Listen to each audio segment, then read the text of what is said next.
Fala pessoal, sejam bem-vindos a mais um episódio do Horsepowercast, mas hoje em especial eu quero contar aqui o nosso convidado.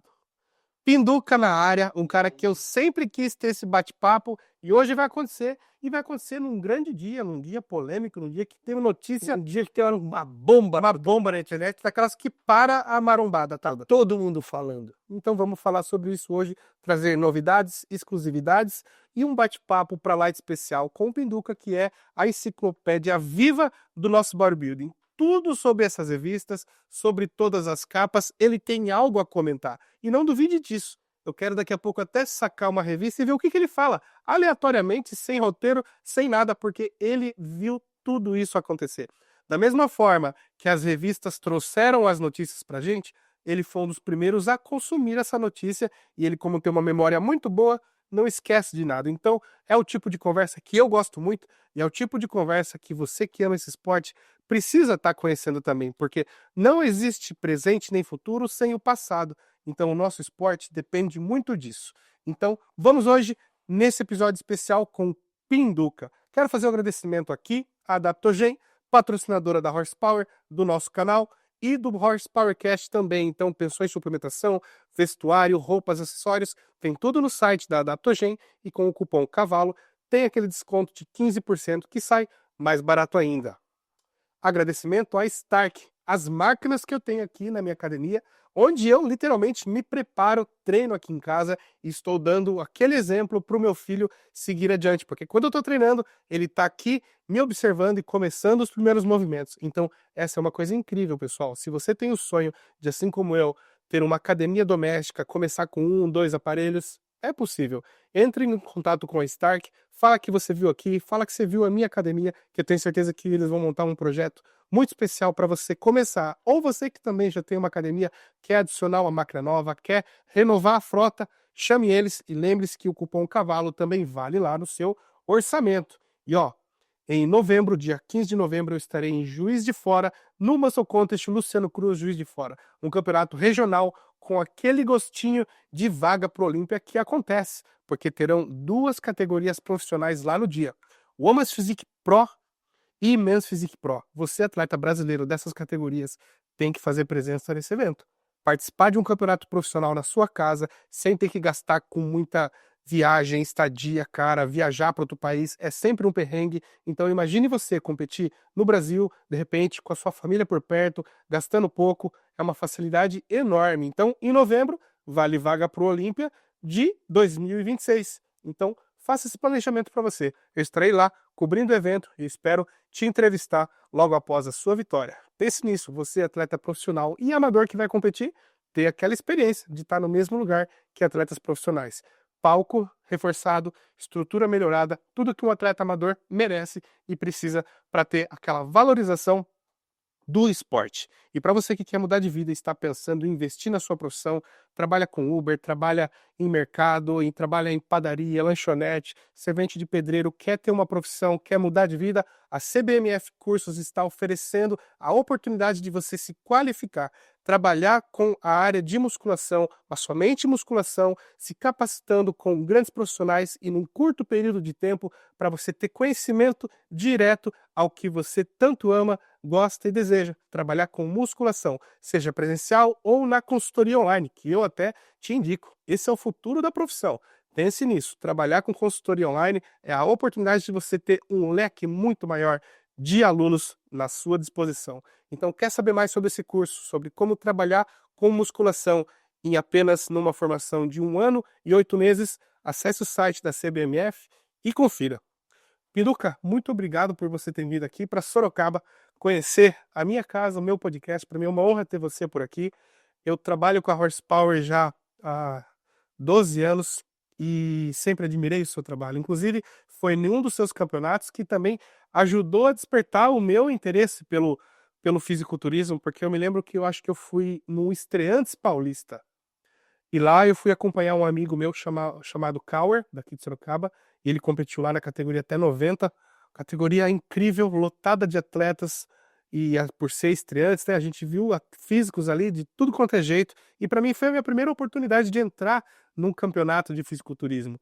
E de lá para cá eu venho acompanhando o seu trabalho conhecendo mais sobre a sua história. Tive a oportunidade de te ver, assim, bem mais de perto, lá naquele curso do Tom Platz. Foi lá que em de São São Paulo. Paulo, eu pessoalmente. Literalmente foi num grande dia. Foi. Então, existe em mim uma gratidão por tudo que você já fez pelo esporte e uma admiração por quem você é, por tudo que você vivenciou, pelas pessoas que você conheceu, por todo o seu conhecimento, que é o que mais me admira, e eu quero cada vez somar mais conhecimento para lá na frente eu ser assim como você, ter a história na memória para poder compartilhar com as novas gerações. E esse é meio que um pouco do trabalho meu na Horsepower, é resgatar a história, valorizar o presente e tentar sempre unir tudo. Então, para mim, é muito bom ter você aqui com a gente hoje, Pinduca. E para mim também é uma honra estar aqui, porque desde aquele dia eu falei para você, não sei se você se recorda, que eu já estava te acompanhando pela internet e gostei de como você contava as histórias do culturismo, porque era do jeito certinho que eu conhecia,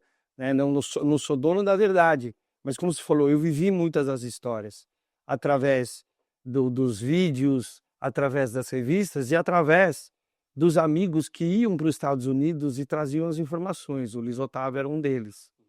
Então, quando eu vi você na internet falando novo, né, eu falei assim, puxa, o que você tinha de diferente é que você pesquisava muito antes de falar. Então você vinha falar com propriedade. E eu assistia porque isso eu recordava parte da história que eu vivi. Então para mim era um conteúdo bom. E aí te conheci lá no Tom Platz, que foi memorável aquele dia. Foi. E te falei isso, né? E você estava com a sua banquinha lá, vendendo seus produtos. E eu falei, pô, esse cara, ele é sério, ele ama esse negócio, ele vai longe. E olha onde é que você tá. Cara, Eu não erro quando eu falo de uma pessoa no nosso meio. Eu já vi muita gente entrar no nosso meio parecendo que ia ser tudo e desapareceu. Mas tem pessoas que eu vi que entraram e eu percebi, esse ama, esse vai ficar.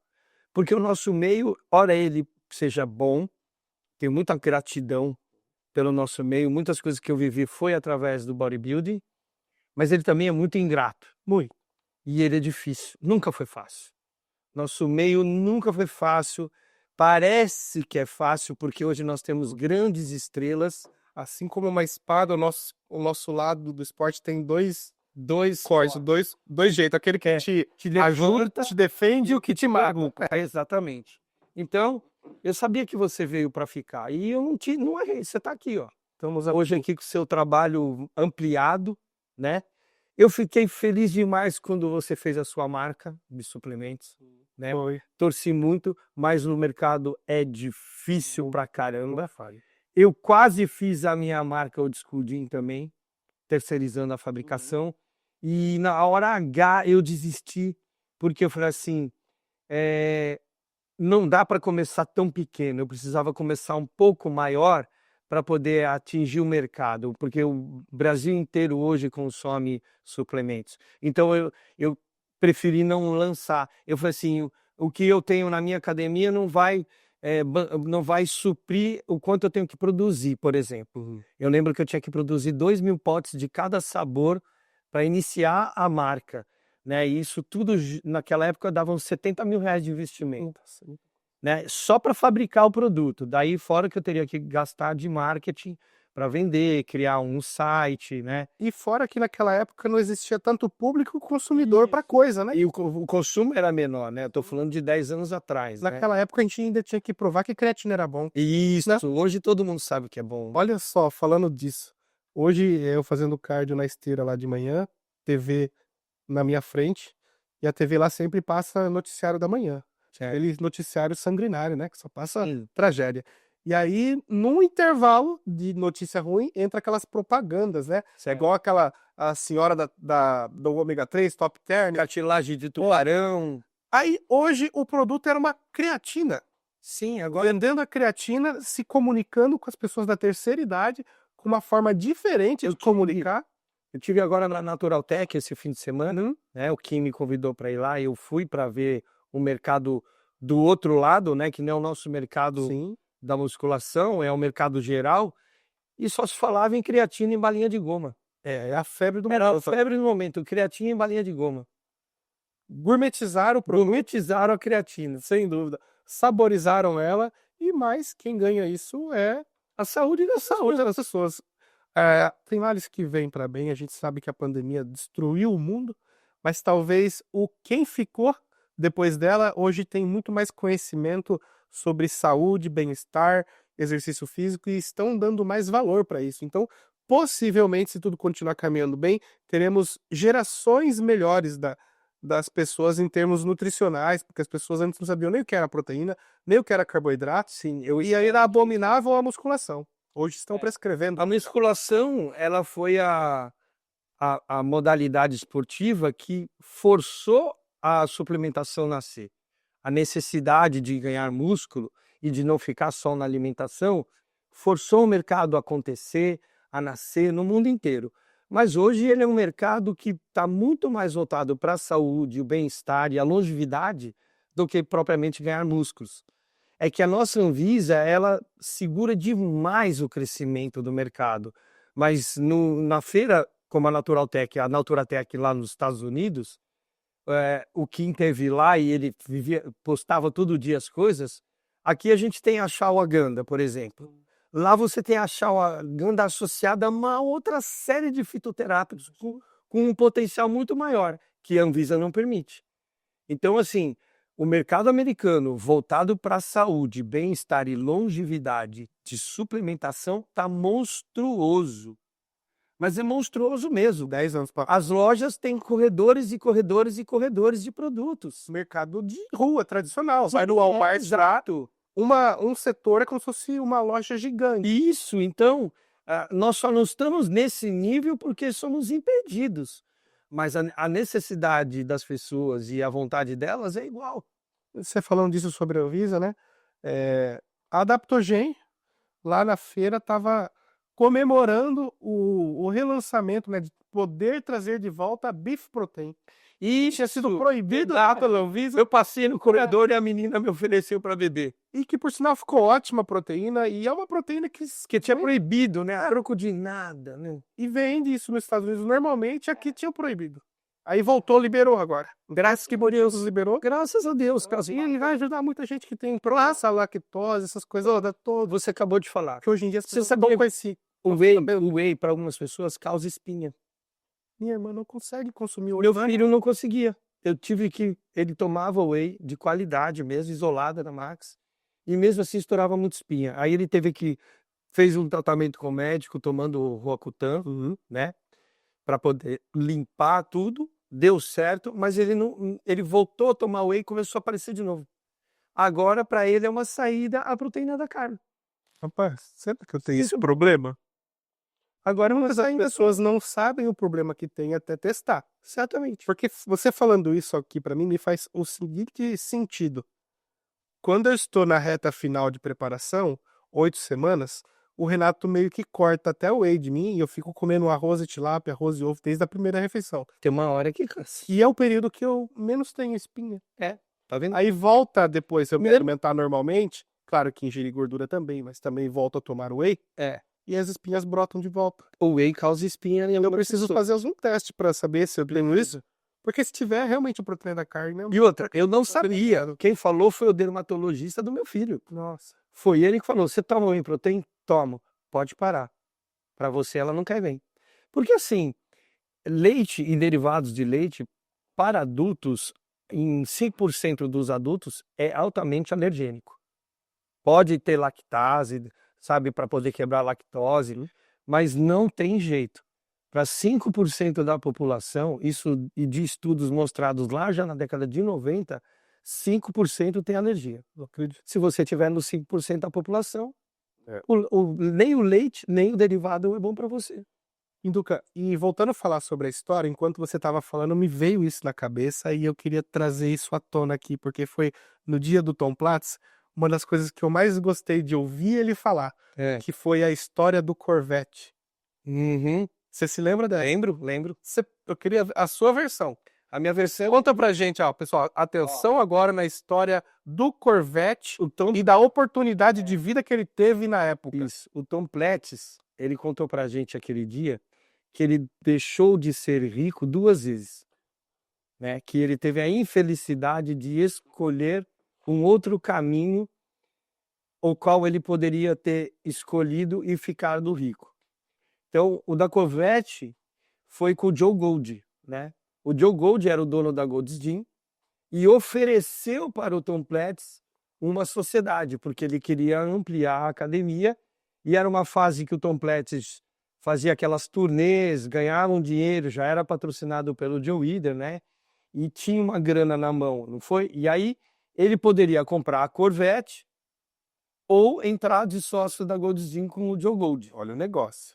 Só que aí ele não viu um bom negócio na academia, porque ele vivia na academia e ele sabia das dificuldades daquela época que a academia tinha. Que era só para marombeiro. Só para marombeiro. Então, aqui no Brasil era academia de halteres, ou chamava halterofilismo, levantamento de peso, não chamava nem musculação, muito menos bodybuilding. Naquela época, Nem já fisiculturismo. existia uma diferença de academias de marombeiro e academias de fitness para bem? Não existia. Eram todos o mesmo padrão. As academias de musculação eram exclusivas de musculação e elas tinham o caráter da hipertrofia, de ganhar músculo. Tanto que tinha uma academia em São Paulo, que ainda existe na Rua do Gasômetro, chama Academia Brasileira de Musculação. O dono já morreu, porque o dono foi o seu José. Ele morou nos Estados Unidos, treinou o Weider System numa academia dos Estados Unidos, e quando voltou para o Brasil, não tinha praticamente academias aqui, eram 2 ou 3, 4. Então ele montou a academia dele e colocou o Weider System em prática, para ele continuar treinando.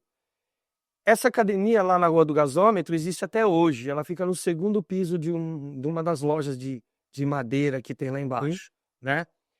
E lá tem o Weider System original na parede, em quadros. Nossa. Aquilo vale uma fortuna, é o original, o primeiro Weider System, com os exercícios desenhados, né? Programa 1, programa 2, programa 3, que é evoluindo, né? Para quem não pegou esse raciocínio, o Weider System era o sistema de treinamento do Joe Weider, do Joe Mr. Weider. Olympia. E ele documentou. O pai do Mr. Olympia. Ele foi esperto de documentar tudo que dava certo nos atletas. Então, já naquele tempo, academias eram só de hipertrofia. Você levantava peso para ganhar músculos. Era o único objetivo. Não se pensava em saúde, não se pensava em nada além de aula assertiva. Tanto que nessa academia tinha antigamente, lembra que as propagandas eram um cavalete assim na porta do estabelecimento? Lembra? No passado era um tipo de propaganda, era calçada. De um lado era um cara magro, do outro lado era o mesmo cara todo musculoso. Aí hoje você tá assim, entra na academia brasileira que você ficará assim, era uma coisa assim. Essa propaganda tinha lá até alguns tempos atrás. Por que eu tô falando isso? Porque a própria Gold's Gym lá em Venice também era assim. Tanto que o Tom Platz saiu lá da cidadezinha que ele morava, quando tinha 16 anos, que ele contou, foi com uma mão na frente e outra atrás, $100 no bolso, passagem de ônibus e bateu lá na porta. Foi morar com os hips, lembra? Ele falou. Ele falou, foi morar com os hips, por quê? Porque na cidade dele não tinha bodybuilding. Ele foi para lá porque lá tinha, e ele viu numa revista, sonhou com aquilo, não, eu quero isso para minha vida, e disse que nunca se arrependeu, que foi realmente o que ele quis para a vida. Só que tinha aquela academia, mas não tinha outra ali na outra esquina, não. A outra academia era em outra cidade, do Ginses Vironda. A outra academia era na outra cidade, do Arthur Jones. Era um pouco polarizado ali. Polarizado, exatamente. Existia até uma disputa entre eles. Eram as escolas, né? Isso. Então ele não viu que a Gold's Gym seria um bom negócio. E não entrou de sócio. E era o preço da Corvette. $30 mil e $25 mil, uma coisa assim. Comprou um carro. Fez vídeo com o carro, andou de sem capota com o carro, com cabelos ao vento, fez toda aquela coisa que ele contou. Porque ele era o bonitão da época, tipo o Siban hoje. Ele era o Águia de Ouro, né? Golden Boy. O Golden Boy da época. Então, ele se divertiu com a Corvette. Só que a Gold's Gym cresceu, virou franquia, ficou grande e depois o Joe Gold até perdeu a franquia, porque fez maus contratos. Mas depois ele cria a World Gym com o Arnold, que também já foi vendida, não é mais nem do Arnold, a World Gym. Então, primeiro a chance de ficar rico que o Tom Platz teve na vida teria sido ser sócio da Golds. Agora a outra é a mais A incrível. outra é a mais incrível de todas, que ele contou. Anos depois, o Tom Platz, ele morando lá, já casado. Detalhe, ele é casado com a filha do Ed Corney, O melhor posador da o melhor posador do Mr. Olympia. Olímpia. O Que bigodão. o bigodão que tá no Pumping Iron treinando com o Arnold. Que o Arnold assistindo ele pagava um E pau pro... o Arnold tinha 27 anos, ele tinha 44. E era a referência do Arnold. Referência do Arnold de tudo. Então ele era casado com a filha. Então o Tom Platz casou com a filha dele, a Chad Quito, que tá lá no Instagram do... Até hoje. É, ele é casado com a filha do Ed Verdade, Corney. agora faz todo sentido. Ele estava já casado, mas ele tinha parado de competir e aposentou do competição, mas ele era formado em tecnologia, sem nunca ter trabalhado. Lembra que ele contou? Um cara maluco empregou ele sem ele saber ligar o computador. Ele lá trabalhando nessa empresa todo dia de camisa, sapato, trabalhando, indo bem na vida, uma vida modesta. Vamos dizer assim, seus $150 mil por ano, uma vida modesta, trabalhando lá com esse cara. Um americano bem sucedido. Bem sucedido, né? $150 mil por ano é um bom salário. Dá para viver muito bem, ainda mais naquela época.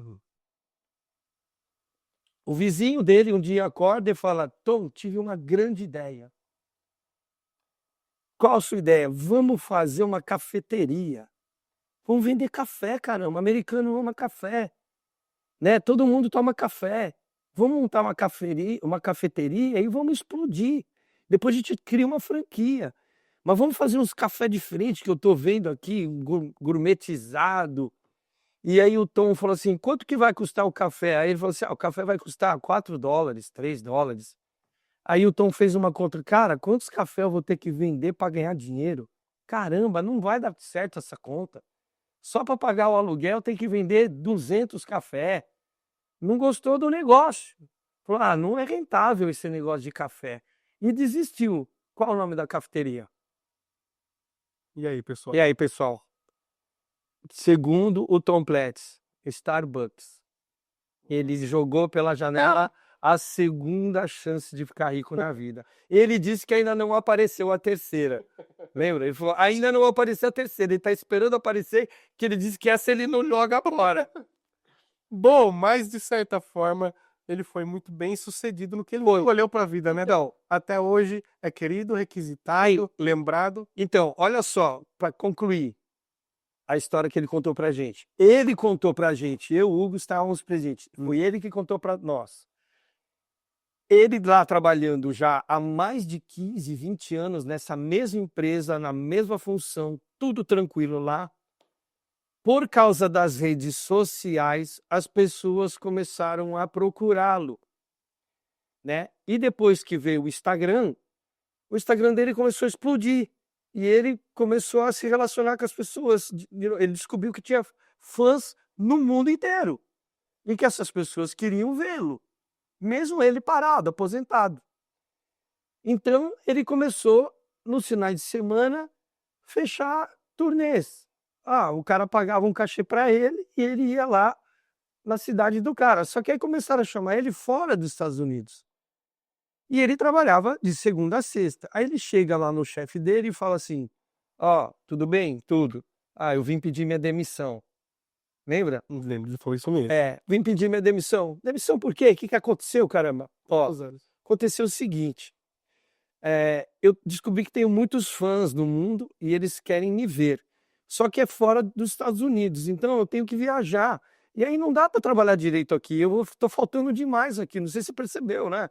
Eu falto na sexta, falto na segunda. Então não é certo eu não trabalhar direito aqui. Aí o cara perguntou para ele, mas você está dando conta do trabalho que você tem que fazer? Tô. Então vai embora, vai viajar e continua trabalhando aqui. Pode faltar. Cara, o cara não quis perder ele de tão importante que ele é pro cara lá. Tantos anos, né? Tantos anos. Então, Tom Platz, se você quiser contratar ele, você entra no Instagram dele, chama ele, contrata ele, ele vai na sua cidade, vai no seu país aí, dar uma palestra, um curso e não perder o emprego dele lá de tecnologia. Sensacional. Foi um dia, assim, memorável. Você lembra que a minha pergunta, Eu não lembro qual foi. que eu falei Sobre ele agachar por tempo. Isso. Foi essa mesmo. Eu falei, Tom, é verdade que você agachou 30 minutos sem parar? Com 20 quilos de cada lado? Ele falou, é verdade isso e é verdade tudo que falam sobre mim. Me lembro muito bem. Menos que eu sou gay. Ele falou assim que tinha aquela história de agachar por tempo, de botar o relógio para despertar e ficar agachando até tanto tempo. Ele falou tudo que me desafiavam a fazer, eu fazia. Eu sei de várias histórias. Ele pedalou 3 horas depois do treino, verdade, ele confirmou. Só que ele contou uma que eu não sabia pra gente aquele dia. Que ele disse que foi a pior coisa que ele fez na vida dele. Ele agachou com 2 placas de 20 de cada lado durante 10 minutos. Ah, teve essa. Ele disse que foi a pior coisa que ele fez na vida. Ele ficou 1 semana sem conseguir andar. Gente, é 100 quilos no total. Por 10 minutos. Por 10 minutos agachando e subindo sem parar. Como ele fez com 20 quilos de cada lado, 30 minutos sem parar. Nossa. Ou seja, ele disse que foi a pior coisa que ele fez na vida. Essa a gente não chegou a saber. Mas ele disse que foi a pior. Documentado. Não foi documentado, a gente não escutou isso aqui, né? Essa notícia não correu o mundo. Mas isso só mostra que o cara era uma empilhadeira mesmo, diferente humana e de um psicológico absurdo para resistência à dor, a desafios. Outra coisa, Fazer maratona com agachamento. outra coisa que ele contou pra gente nesse curso que eu também não sabia. Ele só agachava. Verdade. Eram 3 horas e meia de agachamento por treino, a cada 10 dias só. 30 minutos só de alongamentos e aquecimento, depois ele fazia várias séries que duravam 3 horas. Você vai ver na internet, já viu ele fazendo aquelas séries de extensoras, mas eram pontuais e eram alguns momentos. Ele falou que era só para gravar vídeo. Então. E perguntaram se ele fazia leg, ele falou assim, não tem motivo para fazer leg se eu tenho hack. E ele falou que eu posso agachar um exercício inferior, por que eu vou fazer o inferior? Faço só o melhor, que era o agachamento. Muito técnico e ao mesmo tempo simplista nesse raciocínio de que hoje as pessoas têm que fazer uma gama variada de exercícios e ele construiu aquilo com literalmente o básico. O que eu sempre falo para as pessoas, não existe treino melhor do que o outro. Existe treino adequado. E qual é o treino adequado? É aquele que você consegue estimular o crescimento e a recuperação. Se foi 20 séries, se foi 10, não importa. Volume versus intensidade sempre terá que existir. Mas uns vão ter que treinar mais e outros terão que treinar menos para ter o bom resultado. É individual. Quem fala que não é porque está querendo vender o peixe dele. O cara quer vender o Leader System, volume, push-pull legs. Quer vender heavy Dutch, intensidade, HIIT. Entendeu? Isso é venda. O cara quer vender o peixe dele, ele fala que o dele é melhor. Agora, pode ser melhor para um e para outro não. Então não existe treino melhor. Existe melhor para você. O meu método Yasu, ele é flexível. Ora ele é volume, ora ele é intensidade. Eu colho o resultado dos dois e vejo qual é o melhor para a pessoa. E aí, a partir de então, foca mais um ponto. Mas sempre precisa ter variação de volume. Senão não periodiza. Assim. Eu vou te contar uma particularidade minha aqui, baseada no que a gente está falando, e é o que eu encontrei para minha realidade que mais se encaixou. Eu, por conta de todas as tarefas, família, trabalho, horsepower, eu entendi que eu não posso e não consigo ficar mais que 1 hora na academia. Perfeito. Meu treino é de 1 hora no máximo. E eu te disse que eu treino aqui em casa e hora ou outra eu vou para academia. A academia que eu treino aqui é uma academia de bairro voltada para a terceira idade. Então é tudo máquina simples, inclusive é 1 ou 2 só, é 2 extensoras, um leg, um hack, um agachamento, tudo é 1 ou 2. Tá. E quando eu vou, tá sempre lotado. Eu, nessas limitações minhas de pouco exercício, pouca disponibilidade, pouco tempo, eu me encontrei num sistema que é assim. Quando eu vou treinar perna, é o que está disponível. E eu percebi que o que deu mais certo para mim é meia hora de extensora, meia hora de hack. Eu faço meia hora de extensora para começar o treino, aqueço e vou progredindo. Na hora que eu não tô mais aguentando fazer 8 bem feito, eu regrido mais um pouco e permaneço lá até da meia hora. Então você faz séries de até quantas repetições? Você faz séries até de 20 repetições? 15? Eu começo no aquecimento ali, 20 a 15, Tá. e sinto que eu fico bem depois de umas 3 ali. Então, umas Tá. 3 de E depois- aquecimento. 3 reconhecimentos. Aí eu vou E ela baixar já pra trabalha 12, eu baixo por umas 4 séries depois, de 12 a 10. 12 a 10. Então a maior parte do seu trabalho é é de 12 a 10 E repetições. aí depois eu aumento a carga e chego ali no limiar para 8. Para 8. E quando eu não tô conseguindo fazer mais 8, eu vi que caiu para 6, senti que a minha perna cansou ali. Então eu volto a carga para o nível de 12 e faço mais umas 4 séries. Nisso deu meia hora de treino. Entendi. Aí eu senti que a perna deu um pump, tá cheia, e eu já olhei pro rack, tá livre. É ele que eu vou. É nele que eu vou. E aí eu fico ali até dar mais meia hora de treino. E aí eu começo, reconhecimento da máquina. Tô aquecendo Claro, já. mais ou menos. Falta aquecer o quadril, né? A Bom, coluna. eu vou desbloqueando o quadril com 20 de cada lado. Fechou. Senti que eu tô com a mobilidade perfeita, tô descendo até embaixo, mais 20. Então, Mais 20. meia hora e meia hora dão mais ou menos 18 séries válidas. Eu faço entre 16 a 20 séries válidas. Acabou, você tá dentro da minha metodologia. Entendeu? A E minha é o que eu metodologia consigo. para quadríceps, o meu volume, o mínimo é 12 e o máximo é 20. Então tá dentro. Tá dentro da minha metodologia. Por caminhos diferentes, chega no mesmo destino. Exatamente. Treinar uma vez por semana ou 2 vezes por semana? Tanto faz, depende do volume semanal. O descanso deu bom, recuperou e dá pra repetir, repete. Se não, faz na próxima segunda. Exatamente. E aí no treino de posterior eu faço o mesmo sistema. Se tá liberado, eu faço flexora sentada, flexora deitada e stiff. Se tá conturbada a academia, eu fico lá meia hora só numa flexora.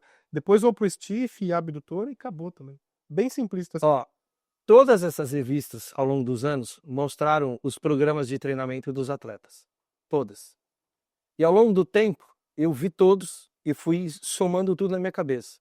Então, na minha metodologia, o que eu fiz? O mínimo e o máximo que eu entendo que dão os bons resultados. E esse mínimo e máximo varia ao longo do tempo. Para quê? Para periodizar. Quando é uma fase que eu posso descansar mais ou comer mais, eu tenho um volume maior de treino. Quando é uma fase de restrição calórica, o volume tem que cair, senão não recupera.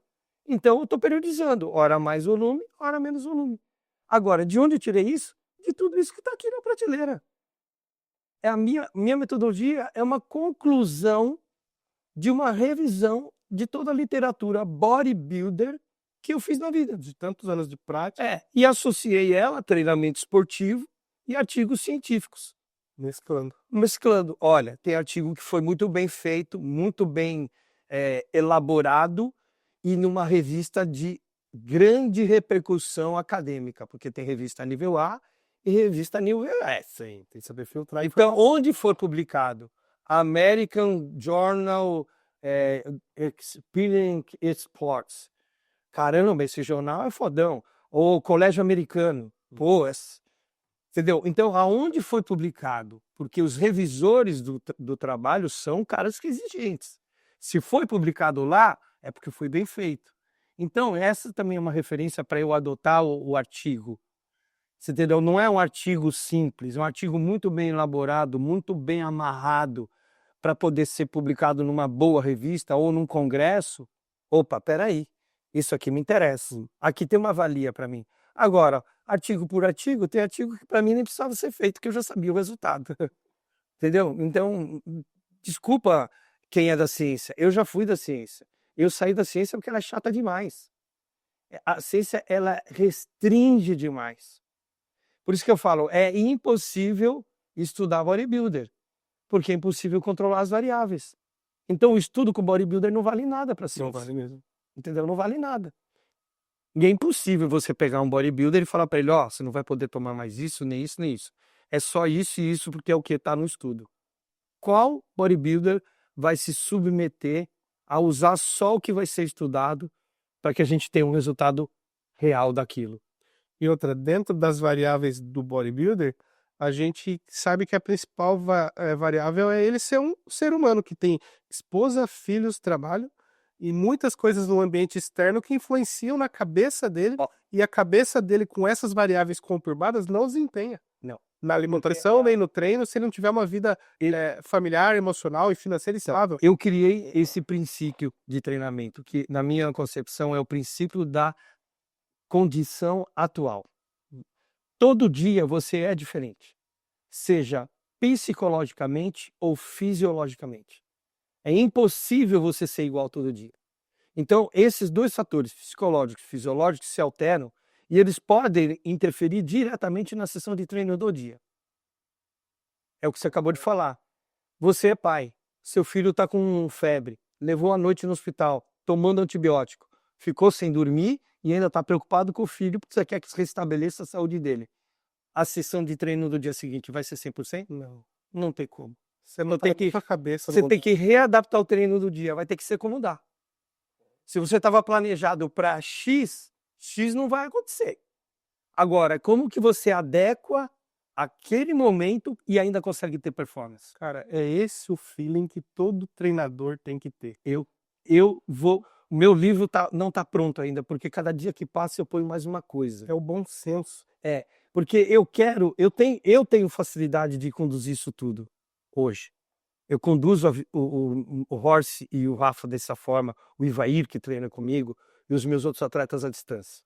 Os que estão próximos muito mais, porque eu olho no olho deles e eu já sei que tem alguma coisa diferente. E tipo assim, você não consegue perguntar pra ele qual é o seu máximo hoje. Você vai sentir isso. Ó, eu aprendi uma vez com André Passoni, foi sócio do Luiz Otávio, era dono da academia. E ele, no passado, old school, poderia não ter a teoria que nós temos hoje. Mas a sensibilidade prática era altíssima. A intuição era enorme.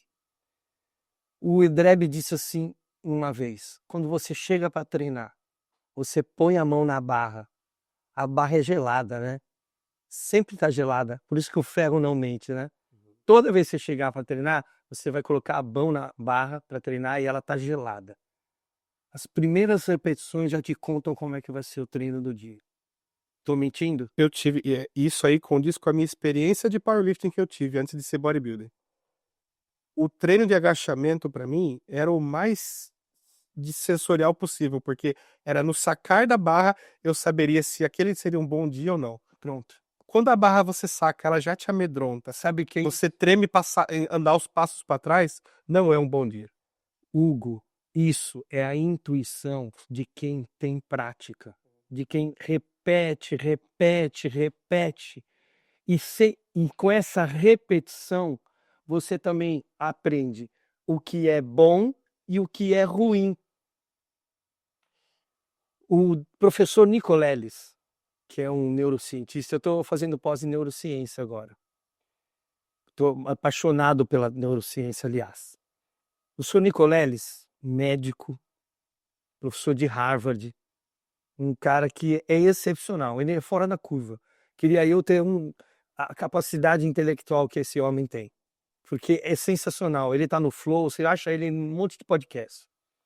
Mas ele falou uma coisa da prática, na medicina, que eu vivo falando, que eu não sou contra a ciência, mas quem tem experiência prática tem uma bagagem muito forte.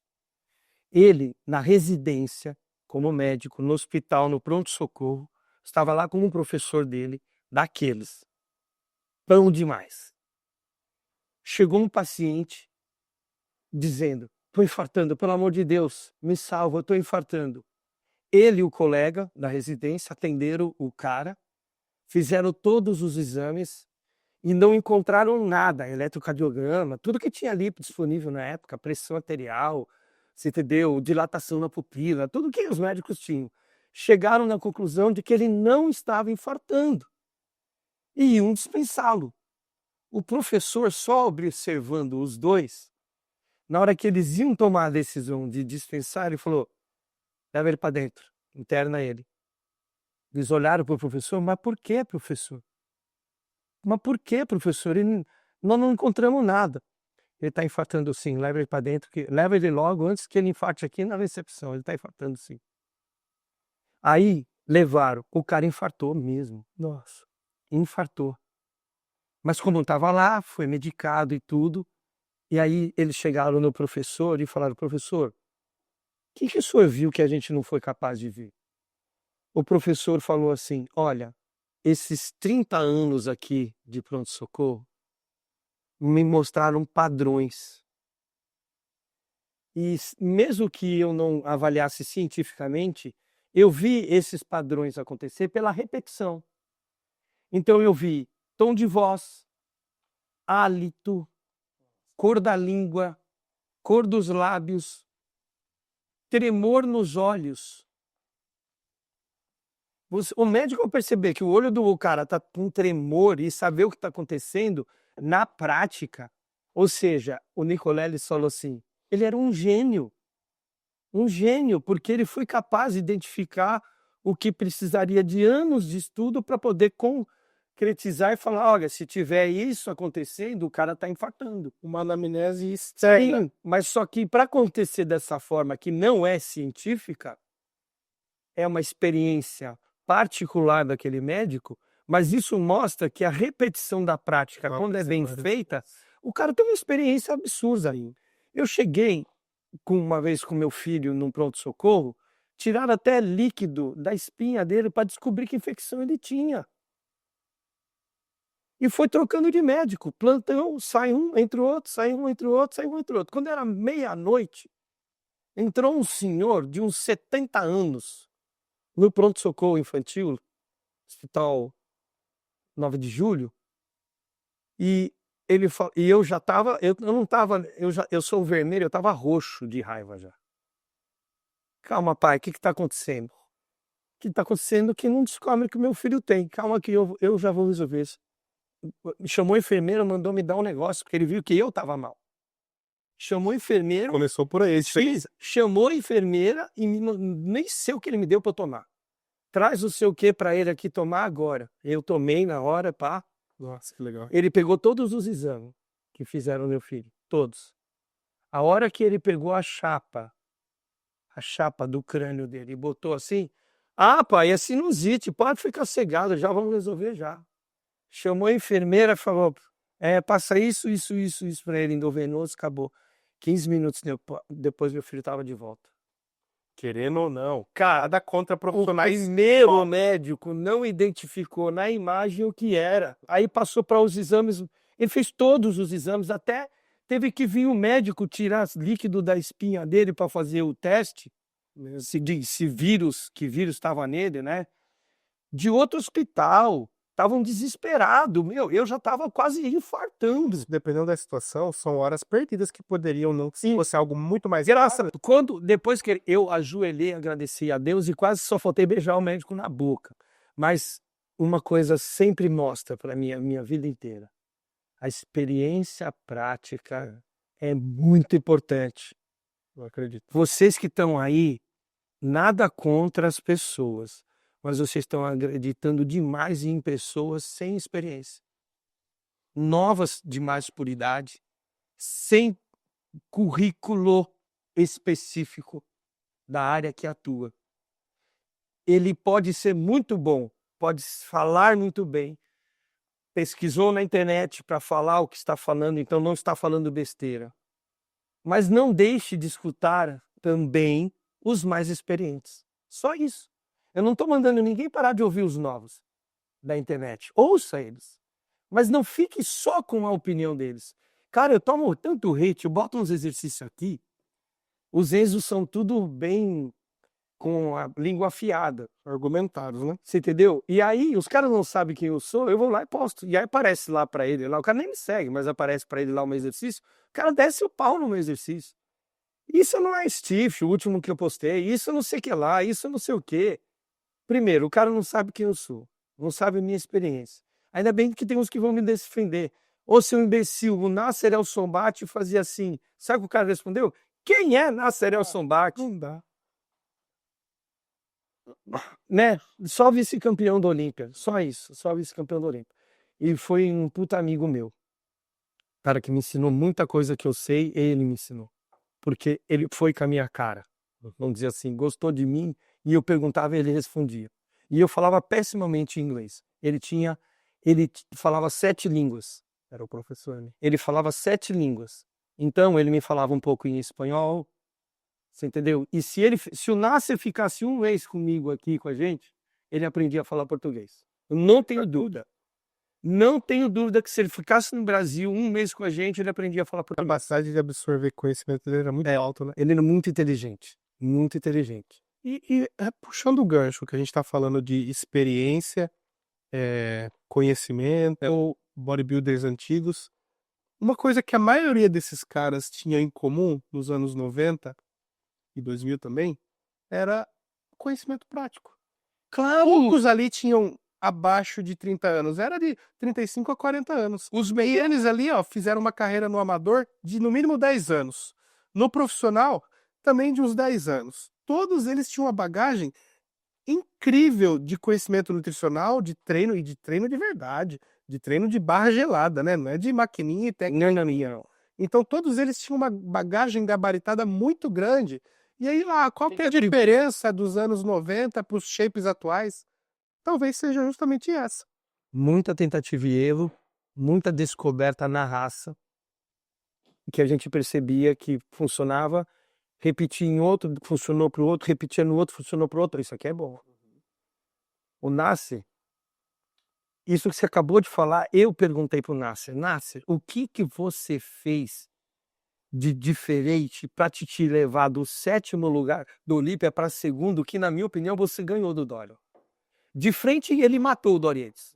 Ele só perdeu na parte de baixo das costas, que eu achei que foi uma baita sacanagem. Era tão pouco. Muito pouca diferença. Ele ganhou de tudo. Ele ganhou no braço, ele ganhou da perna, ele ganhou do peito, ele ganhou do ombro, ele ganhou tudo do Dorian. Só não ganhou um pouco do dorsal embaixo, mas o dorsal dele era grande pra caramba também.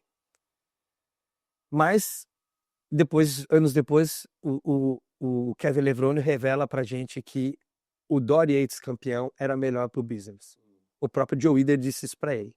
Tinha aquela da hegemonia, né? Isso. Tinha que durar o feado, né? O Dorian, pra mim, tá sendo ótimo pros negócios. E ele vai continuar ganhando. E aí você fala assim, não merecia? Tá, o Dorian era o Dorian, merecia, pô. Tem uma explicação.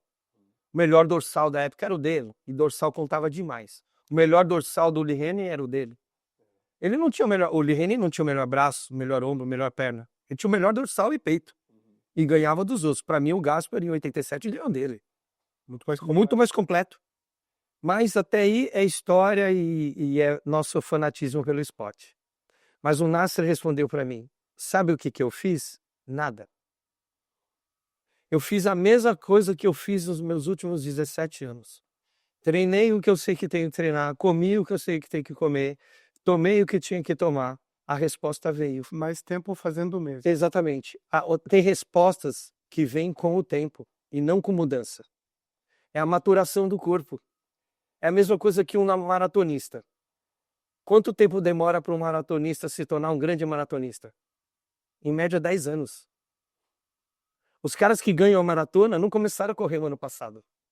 São todos masters. Porque eles não têm uma adaptação fisiológica, eles não têm o lastro fisiológico de um maratonista de ponta. E para construir isso, demora. As fibras do tipo 2B, elas se adaptam a serem oxidativas. Então, o número de mitocôndrias aumenta mais ainda com o tempo, não só com o exercício. Porque é uma adaptação fisiológica. Então, você só constrói um maratonista de ponta, brabo, com o tempo. E o culturista também.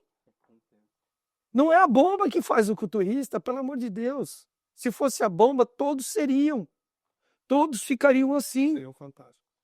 Né? Não é a genética e trabalho duro e o tempo de trabalho. Quantos anos você vai ser capaz de fazer tudo o que um Open precisa fazer para se tornar um Open vencedor? É tempo e paciência. E pessoal, deixa eu fazer aqui um recado muito importante. Momento Oficial Pharma. Se você está precisando de produtos manipulados, suplementação especializada, algo que vai te ajudar na performance, no sono, no controle da pele, controle de acne, espinha, tudo que você está precisando no site da Oficial Pharma, você encontra. E se você colocar lá o cupom CAVALO, você vai ter mais desconto ainda. Lá você encontra ômega 3, vitamina A, B, C, vitamina de A, Z e tudo aquilo que você precisa para te ajudar ainda mais na sua preparação. E saiba, Controle da saúde é algo essencial no nosso esporte. Não dá para pensar só em performance sem contrabalancear tudo que o esporte desregula, porque você sabe do preço que eu estou te falando, né? Existe um preço para ser um atleta de alta performance. Então você tem que estar ali pronto para equilibrar as contas no balanço geral. Então, pensou em manipulados no site da Oficial Pharma, tem tudo, né, Pinduca? E tem Tem. cupom lá também seu. Tem cupom cavalo E o cupom e cupom Pinduca. é isso. Precisou, chama lá que aqui somos E ó, parceiro, eu sou testemunha viva de alguns produtos da Oficial Pharma que eu comecei a usar depois que entrei na empresa e que fizeram diferença para mim. Um deles que é excepcional é o Regepept. Regipept, Os meus joelhos estavam parecendo metralhadoras no exercício. Eu estava até com medo de treinar a perna, porque estava estalando demais. Depois de 50 anos, deu uma piorada nas minhas articulações, que eu fiquei assustado, porque eu ouvia isso dos mais velhos antes e não botava fé que ia acontecer comigo. De repente, caramba, meu joelho está indo embora. Quem me recomendou tomar ele foi o Renato também. Então, Porque ele é o cara que tem problemas no joelho, no cotovelo. e o Kaminski também falou. Naquela nossa live que teve lá no ar, no Mr. Olympia, foi no Mr. Olympia, Lançamento. o lançamento que teve lá, eu comecei a tomar já naquele dia. O pote que estava na mesa lá, eu pedi pro carinha, ele me deu. Antes de eu entrar para o Oficial Pharma, eu já tinha começado a tomar. Eu tomo todos os dias. Eu juro, Vira uma rotina ele. pela minha mãezinha doente lá na minha casa, velho, o meu joelho melhorou demais. Muito legal. Eu tô conseguindo fazer leg mais pesado, agachar mais pesado, extensora mais pesado. O barulho diminuiu. Sem aquela dor no tendão no dia seguinte. Meu, que melhora impressionante a capacidade desse produto. Também associado a ele, eu uso o C2, né? Que é o colágeno tipo 2, da Oficial Pharma, que é marca registrada, porque ele tem mais qualidade. Esse eu não uso ainda, vou O C2 ele tem uma absorção melhor, entendeu? E outra coisa que o Caviscão falou, Pinduca, não se preocupa em que horário e nem se tiver com comida ou de estômago vazio. Você pode tomar eles em qualquer momento. Ele não vai perder capacidade puro ou ganhar ou misturado. Pode tomar a hora que você quiser. Então eu já tomo logo no café da manhã. O C2, o ácido hialurônico, eu tomo no café da manhã. E o Regepept eu tomo no intratreino. Você toma ele junto com creatina? Eu tomo ele junto com creatina, junto com glutamina. Ele é saborizado, é uma delícia. É, tem saborizado e tem sem sabor para você misturar com outro produto Se seu. misturar com café, vai também. Aí eu falo assim, para todo mundo que passou dos 50 anos, use. Se você quiser continuar tendo performance sem destruir a articulação, usa o Regepept. Eu também uso e recomendo. Vale realmente muito a pena, até porque ele funciona como aquele seu ritual, um shot matinal, um intratreino para todo dia. E Você não vai, é um scoop só. um scoop e basta. É um scoop. E rende, é um potão, vai durar bastante. Dura um mês. Pinduca, você tocou num assunto interessante. Eu tenho certeza que quem está assistindo agora entrou para saber do Royce. A gente vai falar disso daqui a pouco. Mas antes, a gente falou do Lee Haney e tem aqui uma revista clássica, muito antiga aqui, de 1985. E eu queria que você me contasse como é que foi sua experiência lá, como é que foi para você ver de perto o Dorian Yates surgindo ali, batalhando com ele em 91. Você teve o privilégio de ver esse confronto épico. Queria que você contasse pra gente o que o público, quais foram as expectativas ali, qual que foi a reação, que só quem estava presente, né, pôde ver. Não adianta ver no vídeo que tem registrado. Só quem esteve presente viu o extra palco, as reações das pessoas. Assim, o que acontece? Quando você vai num campeonato, primeira coisa, o vídeo dos campeonatos antigos são péssimos em qualidade. Por quê? Porque as câmeras eram analógicas, né? As mais modernas usavam já VHS, né? As fitas de vídeo para gravar, isso já era moderno, né?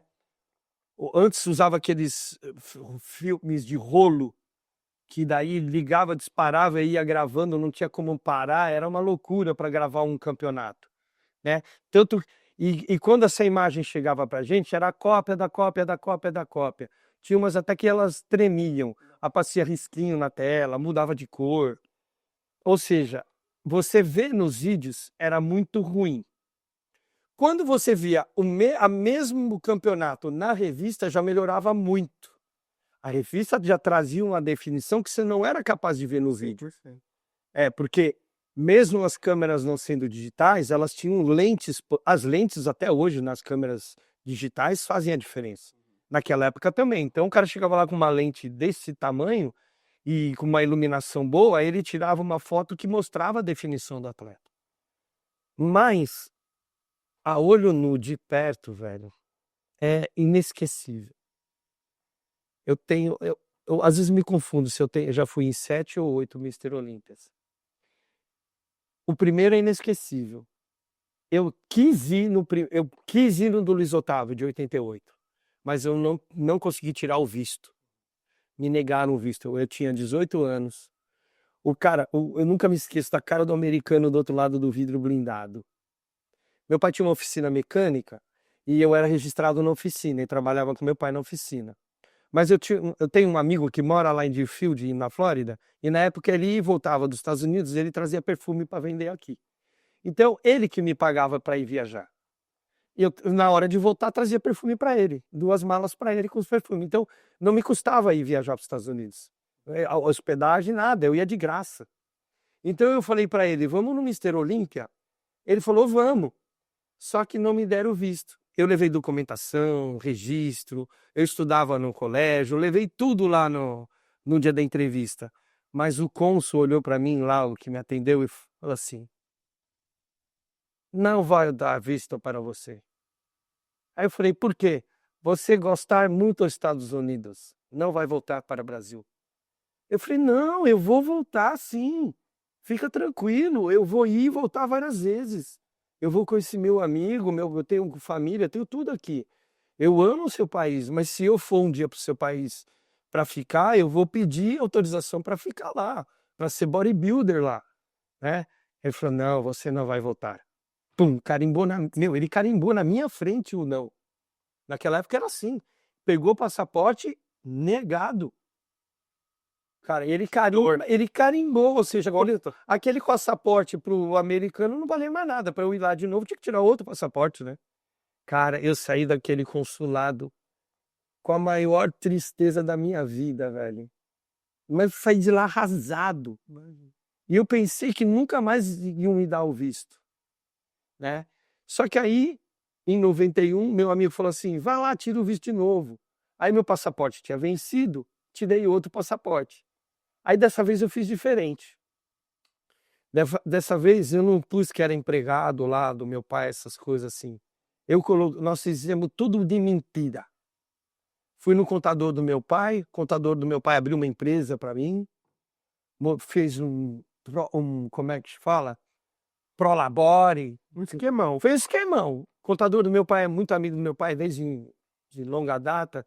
Eu trabalhei lá com ele, eu era programador, eu fiz junto com outro programador todo o software para trabalhar no escritório dele, né, para fazer contabilidade e tudo. Então, ele falou assim, não, deixa que eu vou resolver. Fica tranquilo. Meu, fez um monte de documento. Eu não sei nem se era verdadeiro ou se era falso, para falar a verdade. Sei que eu tinha tudo. Virei empresário do dia para noite, empresa de processamento de dados, né? Programador sênior, eu nunca fui sênior, eu era menos que isso. E levei no consulado, me deram visto. Aí eu fiquei com vontade de falar assim, quando eu contei toda a verdade, você não me deu, seu filho da mãe. Agora que eu inventei aí que sou empresário, você me deu visto. Aí eu fui. E fui outras vezes também. Fui pro Arnold. Cara, primeiro o Arnold também, cara, olha. O Arnold tem uma magia. O Arnold também, cara, e por que o Arnold eu gostei mais do que o primeiro Mister Olímpia? Porque o Mister Olímpia, entrei, assisti o campeonato, acabou, não tinha mais nada. Era só o campeonato. Entendeu? E naquele ano o Lihane veio pro Brasil. Foi o último ano dele. A gente trouxe ele pro Brasil depois. Tá? No auge. No auge. Ele cobrou $30 mil, mais todas as despesas. Ficou hospedado no Maxud Plaza. Ele pediu limousine para andar aqui. O Brasil não tinha limousine, não tinha carro importado. Sabe o que nós arrumamos? Arrumamos um Landau limousine, que era um Landau esticado, que os caras faziam na época. Eles pegavam e aumentavam um pouco o Landau. O Lihane entrou dentro do Landau e falou assim, isso é limousine? Aí o cara com motorista, tudo lá de queca, assim, e aí o Wagner vira pra ele e fala: sim, a limusine. Nossa, como a limusine brasileira é pequena, né? Enjoado, hein? Enjoada. Eu achei que ele era mais humilde. Não, porque do limusine Gostava de coisa boa. sim, o Lee Haney, o Mr. Olympia Lee Haney, era como se fosse Luciano Pavarotti pra música. Exige. Pavarotti também veio pro Brasil, ele exigia 7 travesseiros, lençol de seda, vinho não sei o quê. Acostumado com de Sim, bom e de melhor. esses caras são assim. O Lee Haney era também. O Lee Haney falou: eu quero isso, eu como só pasta fresca, teve que ir na pasticceria comprar para fazer lá no Maxur. Frango, não come frango congelado, só fresco, você entendeu? Aveia e ovos no café da manhã, você entendeu? Aí o Lee Haney era, ó, você quer que eu vou aí, eu vou, mas se eu for aí, você tem que me tratar do jeito que eu vivo na minha casa. Diferente da simplicidade que a gente viu o Ronnie Coleman aqui, só querendo comer arroz e frango. Ah, o Ronnie Coleman é outro tipo de pessoa. O Lee Haney, o glamour que teve ser Mr. Olympia para ele foi tão grande que na casa dele em Atlanta, que o Wagner foi para Atlanta conversar com o Lee Haney e tudo, e tinha casa de hóspedes na casa do Lee Haney. A casa dele aqui e uma casa de hóspedes fora, na mesma propriedade. Porque o Lee Haney foi, acho que, o primeiro Mr. Olympia a ganhar grana mesmo. O Arnold ganhou grana porque foi para Hollywood. Como Mr. Olympia, ele ganhava. Tinha o salário do Joe Weider todo mês, mas o Mr. Olympia, as turnês que ele fazia, ele vivia bem. Mas você viu onde que era a casinha dele com o Frank Columbo lá? Nada demais. E outra, ele tinha uma BMW, tinha uma Mercedes. Era modesto. Entendeu? Mas ele virou milionário depois que ele parou de ser Mr. Olympia, com o cinema e tudo mais, né? Com outros negócios. Imobiliário. Imobiliário, exatamente. Mas enquanto ele era bodybuilder, era mais ou menos. Mas o Lee Haney não. O Lee Haney começou a ganhar dinheiro sendo o Mr. Olympia, né? Ele teve marca própria de acessórios, luva, faixa de joelho, cinto, roupa. Então, assim, o Lee Haney foi um cara bem... Mas uma coisa é verdade, ele é muito educado. Ele pode ser exigente, mas ele é muito educado. E aí, você estava me contando que ele foi inteligente de parar na hora certa. Foi. Porque chegou um cara para incomodar ele e você viu isso Eu vi. com seus próprios olhos. Sim, o Dory Yates estreou em segundo lugar. Ou seja, você estrear no Mr. Olympia como vice-campeão é muito difícil. Você entendeu? Rich Gaspari estreia, se eu não me engano, também como segundo. Kevin Levrone também estreia como segundo. Hoje, depois você não teve mais estreantes em segundo. O Lee Haney estreou em terceiro. Quando o Lee Haney estreou em 83, ele fica em terceiro. Em 84 ele ganha o primeiro. Então, você estrear no Mr. Olympia em segundo é porque você era bom demais. Né? Bom demais. Então, o que acontece é que ele olhou para o Dory Yates, ele tinha já pensado em se aposentar. Não por causa de saúde, porque o Lee Haney só usou Deca Durabolin a vida inteira. Caramba. Lee Haney, e eu sei disso porque o Wagner vendia para ele a nossa Deca. Ele gostava da nossa Deca brasileira. Foi assim que ele veio para o Brasil. Tinha um motivo a mais. Tinha um motivo, e o Wagner já era vendedor de Deca para ele antes. Já conhecia ele antes. E o único esteroide que ele usou na vida foi Deca Durabolin. E ele nunca passou de 400 miligramas por semana. E, aliás, ele usava 6 meses Deca antes da competição. Acabou a competição, ficava 6 meses sem usar, só treinando e comendo. Caramba. Por isso que era um Mr. Olympia de 107 quilos, 106 quilos, com a altura que ele tem. Mas com tudo que precisava para a época. Foi 8 vezes Mr. Olympia, né? E ele nunca teve nenhum problema de saúde, até hoje. Até hoje, ele tá um senhor aparentemente inteiro. Inteiraço. Pele, Nunca teve lesão, nunca teve lesão, nunca teve problema de saúde, nada. os músculos dele, nada quebradiço, nada com pele grossa. Nunca. Todos os Não músculos rompeu com nem integridade total, tudo. ventre preservado. Também, tudo. Ele tinha muita simetria, né? Sim, Não tinha músculo disforme nem machucado pelo caminho. Ele parou exatamente. intacto e no E auge. ele viu o Dorian Yates e ele falou pra mim, quando eu perguntei por que ele parou, se ele poderia continuar alguns anos e ganhar mais vezes. Ele falou, quando eu vi o Dorian Yates do meu lado no palco, eu falei, esse cara é bom demais. Se eu continuar, ele vem aqui o ano que vem e ganha de mim. Não vou dar essa chance pra ele. E outra, ele conseguiu ali, naquele ano, fazer algo inédito. Bater o número do Arnold. Que era 7, ele fez o oitavo. E consecutivo.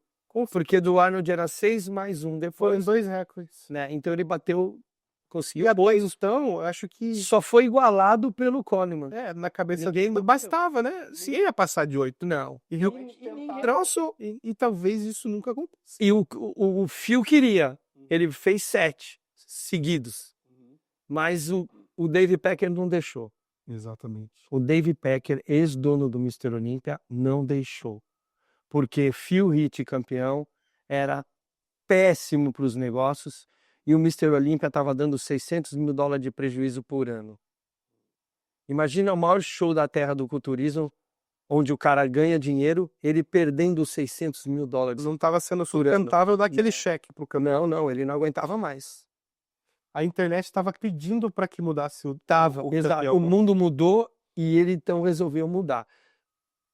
Shawn Rhoden, para mim, tinha o melhor duplo bíceps, um dos melhores duplos bíceps da história, estético demais, muito bom. Eu aceito ele como Mr. Olympia. Não gostei, preferia que o Phil ganhasse. Mas o álibi foi que a barriga do Phil estava dilatada demais e por isso ele perdeu. Poxa. Então como é que justifica o Big Ramy ganhar o Mr. Olympia? É. Tudo fora do lugar. Pelo amor de Deus. Para mim, a hora que o Big Ramy ganha o Mr. Olympia faz assim. E a categoria Open também. Foi sorte para quem? Siban. Você lembra quando o Siban posou do lado do Big Ramy? Sim. Matou o Big Ramy. Nossa. O outro era maior, mas ele era muito melhor, muito mais estético. Aquele muito mais... ensaio de fotos. Não, ele matou o Big Ramy com estética, com proporção, simetria. Matou, na minha opinião, o Big Ramy. Nada contra o Big Ramy, mas ele destruiu a Open. Viu? E tem uma história legal que você conta quando você soube. Te trouxeram a notícia que o Big Ramy tinha vencido. Eu tava na balada. Tava numa balada e te trouxeram. Conta como é que foi sua reação. Eu tava na balada feliz, pulando com os amigos. E os moleques chegam pra mim. Você viu o Pinduca quem ganhou o Mr. Olympia? Não vi, é mesmo. Você tava nem querendo assistir, Não, né? Já começa. Não, eu não tava, eu tava na balada, era sabadão, madrugada. O Big Ramy. Quem? Big Ramy ganhou a Pinduca. E os caras felizes. Eu fiz assim, ó. E sentei na mureta. E fiquei lá assim, ó. Aí a galera falou, Pinduca tá passando mal. Acorde o Pinduca lá, o Pinduca não tá bem. O que deram pro Pinduca tomar? Deram coisa pro Pinduca tomar, tá passando mal. Acorde o Pinduca. Os caras falaram, você tá bem, Pinduca? Hã? Tô. O que foi? Big Ramy ganhou o Mr. Olympia, cara. Os caras tão loucos. Improvável. Acabou o Mr. Olympia. Aquele cara não tem estética. O Big Ramy de 2013 Quando começou. era muito mais estético e cortado. Aquele Big Ramy, New York Pro. isso, aquele New Big Ramy eu aceitaria Mr. Olympia, mas o que ele virou depois, cheio de coisa esquisita no corpo, buraco na perna. O quadríceps dele faz assim na lateral. Eu arbitrei o eu arbitrei o Big Ramy no Brasil. No Arnold Brasil, eu arbitrei ele. Quando ele ficava de costas, dava para ver o quadríceps dele inteiro. De tão grande que é, isso é desproporção. O quadríceps chamando mais atenção que o tronco. Que o dorsal. E o dorsal, a parte de baixo, cadê? Vazio. Um Mr. Olympia sem a parte de baixo do dorsal? Que isso? Conclusão. Olha o que aconteceu. Tá voltando a estética agora. Graças a Deus, Dauda, Mr. Olympia. Estético, grande. Falta definição pro meu gosto da década de 90. Falta. Mas muito melhor que Big Ramy. Melhor que Had. Você gostou do físico que o Derek apresentou em Ohio? Que venceu? Gostei. Gostei. Ele Voltou, consegue ser volumoso Ele- e cético. ele voltou a ser o Derek Mr. Olímpia. Eu não vi evolução.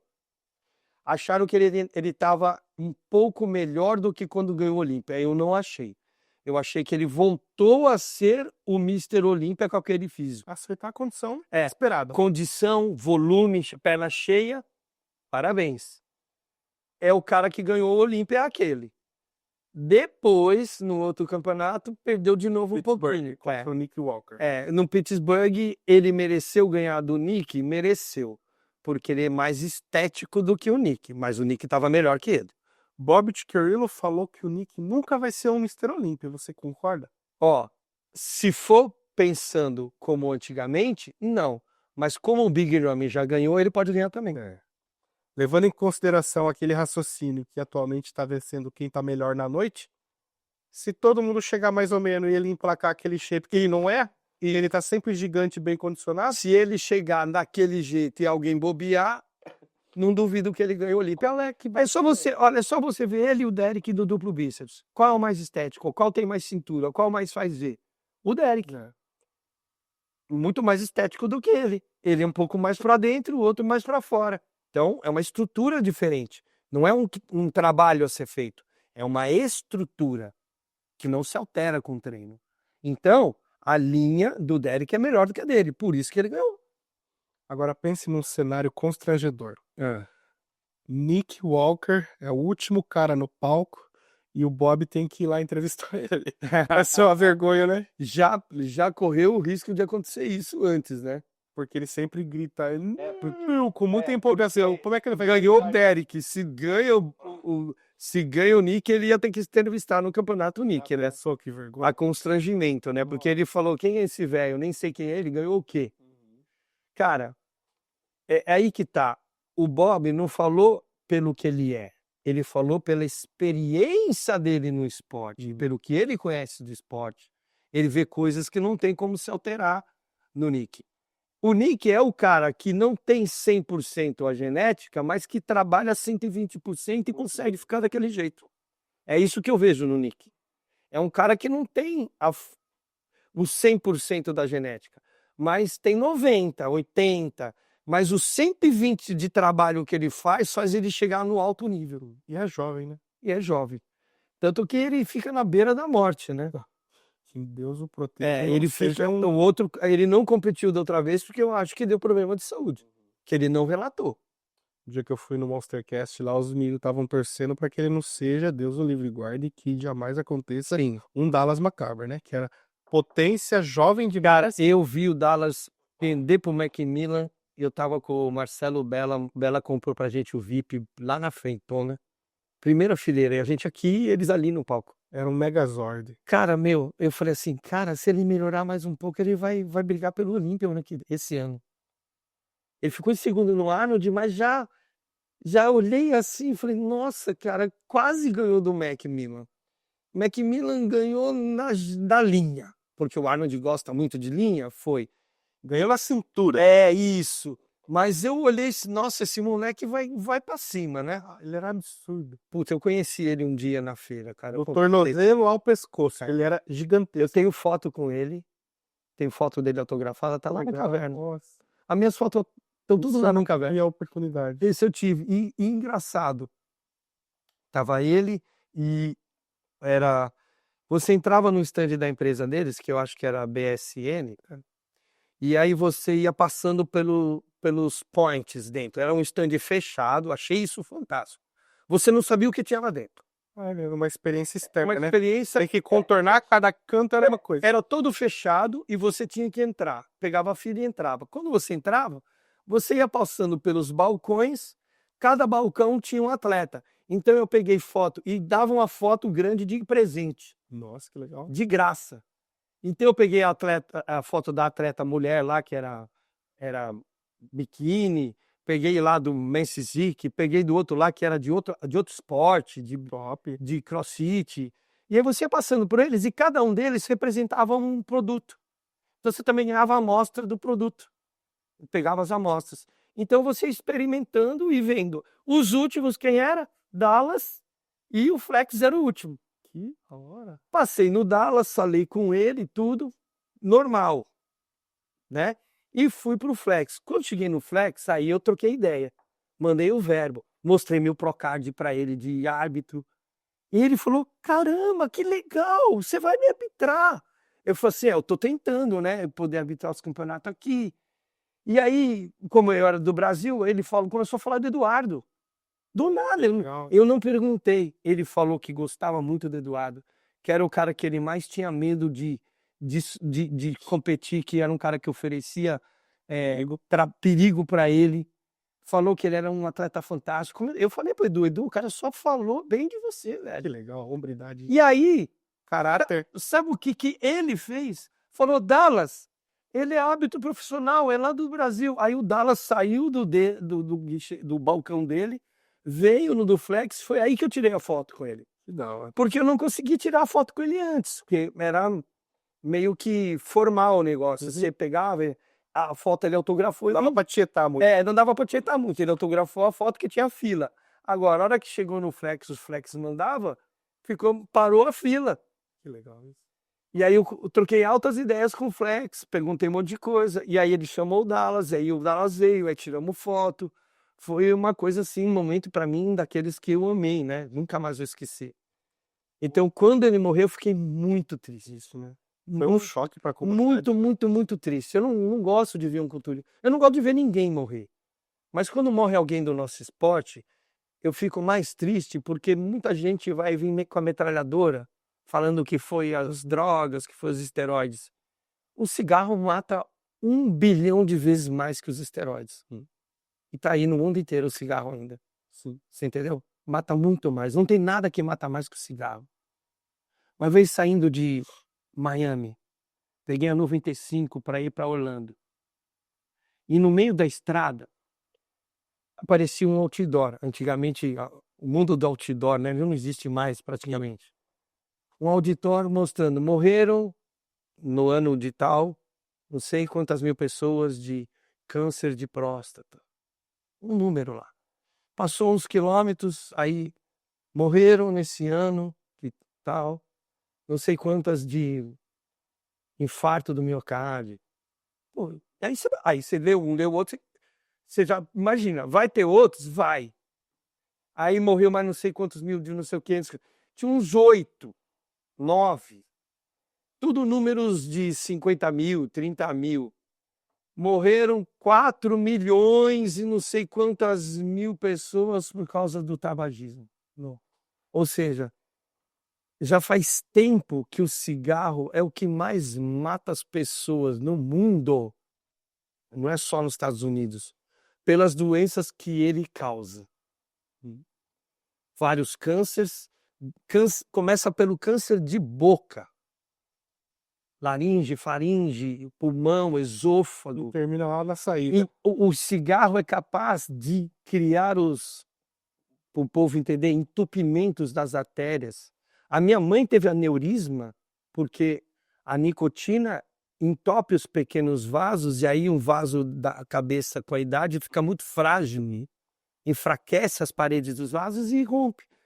Ela teve aneurisma por causa do cigarro. O meu pai teve infarto do miocárdio por causa do cigarro.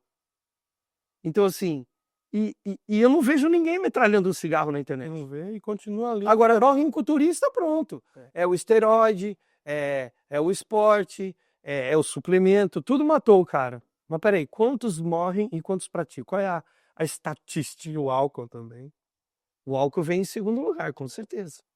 Pinduca, a gente está chegando ao fim do nosso episódio, mas todo mundo a galera tá aqui desde o comecinho querendo saber a sua opinião do Royce na Classic, se é verdade ou não, e o que a gente pode esperar. O que está acontecendo? Que notícia foi essa que causou hoje tanto rebuliço na internet? Bom, eu posso falar até um certo ponto, mas eu posso garantir para todo mundo que tudo isso foi planejado. Não tem nada de... É surpresa para todo mundo. Hoje ele relatou isso. Ele está lá na China para competir. Mas isso tudo foi planejado por mim, por ele e pelo Milos já há um bom tempo. Depois que ele competiu na Espanha no Big Man? Foi Big Man? Foi. Big Man, nós ficamos nós ficamos em segundo lugar, que na minha opinião ele ganhou por uma pose do Aki Williams e para mim ele era o vencedor, tanto que teve 3 confrontos e o último ele ficou na posição de campeão na hora da premiação, até o Aki, olha a cara do Aki Williams pensando que perdeu e não perdeu. Ele se surpreendeu, ele tinha certeza que perdeu pro Horst. Caramba. Mas tudo bem, a gente não reclamou, ninguém falou nada, vida que segue.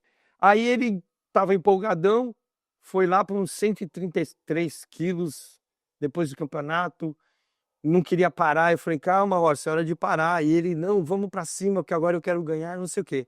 Só que ele não se sentiu bem fisicamente, tão pesado, você entendeu? E ele então ficou preocupado demais com a saúde dele. De verdade, ele se preocupou. Cara, a Open não é brincadeira. Para eu ganhar, eu tenho que ir além. Para eu ir além, eu vou sacrificar muito mais a minha saúde. E todo mundo sabe que o Horst nunca foi só bodybuilder. Para ele nunca foi só ser bodybuilder. Ele demorou a virar essa chave. Ele virou a chave, virou pro e fez uma bela de uma estreia, conseguiu colocações em tão pouco tempo que muita gente não conseguiu. Quase ganhamos um campeonato na Open. Mas ele falou assim, ele chegou um dia na academia pra gente treinar e falou assim, Pinduca, vou tirar o pé do acelerador, velho. Eu falei, tá bom, você quer tirar o pé, vamos mudar a estratégia, eu tô com você. Eu não tô com você porque você é Open, eu tô com você porque você é meu amigo, você é o Horst, caramba. Tamo junto. Se você quer mudar de caminho, vamos mudar de caminho. Mas vamos continuar sendo sério e ir pra cima? Sim.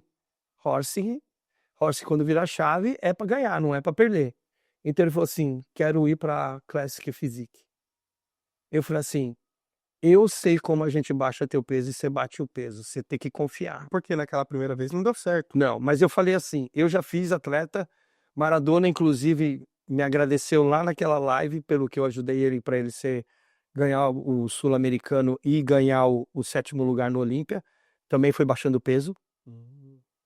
Minhas estratégias, fiz com o Maradona naquela época, deu certo e ele publicamente me agradeceu naquele dia. Eu nunca cobrei nada disso, porque o que uma mão direita faz, a esquerda não vê. Eu penso assim, e se eu te fiz, é de coração.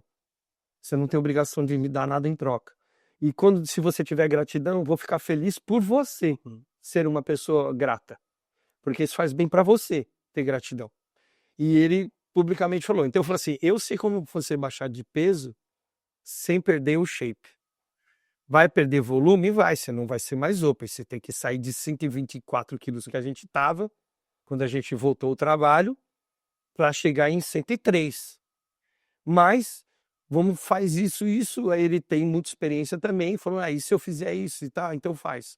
Então, óbvio, menos recursos ergogênicos, menos quantidade de comida e o treino totalmente voltado para o que ele precisa, naquele estilo. Começamos a fazer trabalho e o peso começou a cair bem devagar no começo. Bem devagar. E aí a gente falou assim, bom, tudo bem, nós não temos pressa, vamos competir a hora que o peso for possível. E aí foi, de repente, cara, o peso começou a dar sinais de que estava mais próximo. Então, a gente não publicou nada disso. Só que aí a gente chegou num peso que a gente falou, eu não quero dar esses números, deixa ele dar esses números para a galera.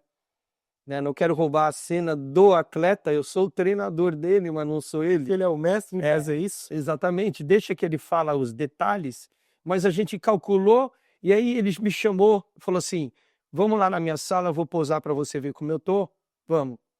Daí ele, depois do treino, a gente sempre faz isso, daí vem, olha aqui, ó, essa ponta do dorsal que você não tinha, construímos. Uma ponta do dorsal que ele não tinha, ele já tem. Ele ainda não está com 100% do que a gente quer pôr naquele dorsal, mas já tem coisas naquele dorsal que não tinha, que já vão beneficiar ele na competição. E menor, melhor ainda, porque se a parte de baixo criou e a de cima está um pouco menor, fica mais equilibrado. Pós aí, eu falei, ótimo, estamos no caminho certo. Aí ele falou assim, eu vou subir na balança do seu lado para você ver quanto eu estou pesando. Quanto você acha que eu estou pesando hoje? Olhei pra ele e falei, tanto.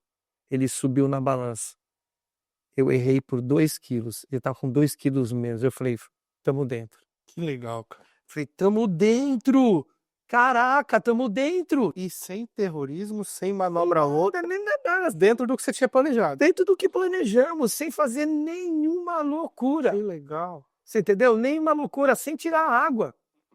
E eu falei pra ele assim, você vai ter uma sensação diferente do seu corpo, porque você vai ficar menos denso.